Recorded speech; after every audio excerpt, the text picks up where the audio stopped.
लोगोफोर आंनि चेनेलावहाय नोंथांमोनखौ बयखौबो बरायना लाग्रोनाय जाबाय। बिनिफ्राय जोंहा नेट पेकआथ' थोआना लाइभ नायबाय थानो, मबाइलावहाय इउटुब नायबाय थानो, फेसबुक नायबाय थानो, भिडिअ नायबाय थानो। दा नैबे वेबसाइटआवहायनो माने जोंहा बर्डनि रिजाल्टखौ नायबाय थानो हागोन आरो ना। दसेनो आपडेट होबाय थायो। दा नोंथांमोना नैबे आसाम बर्ड रिजाल्ट 2024खौ बोदो, ओमफ्राय बिनिफ्राय नै गाहायावहाय बोनानै नैबावहाय थुनांगौ आरो ना, आसाम टटेल पिसि 14आवहाय।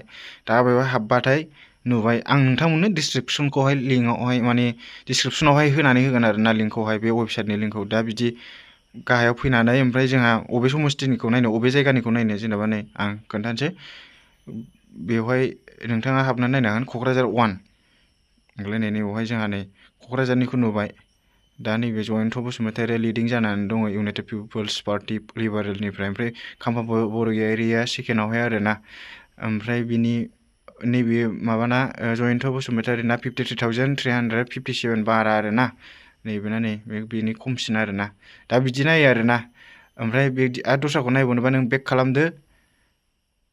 ओरै बेकआनो जायासै, ओरै बेक खालामदो नेट स्ल'लि। दा बेक खालामबा बिदि फैफिनबाय। दा नोंथाङा नैबावहाय थुफिनदो आरो ना, दस्रा जायगानिखौ नायनोबा। नै दा नैबे क'क्राझारनिखौ थुदोंमोन नालाय, दा गुवाहाटिनिखौ नायनोसै। गुवाहाटिनिखौ नायला, दा दरं अदालगुरिनिखौ नायनोसै। नै दरं अदालगुरिना फैलायबाय आरो ना।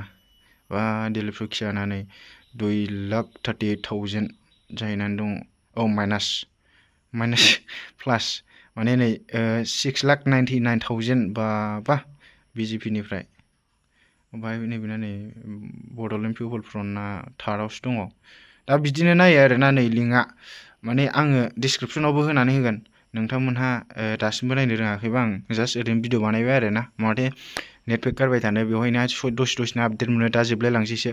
Thank you for वाचिं।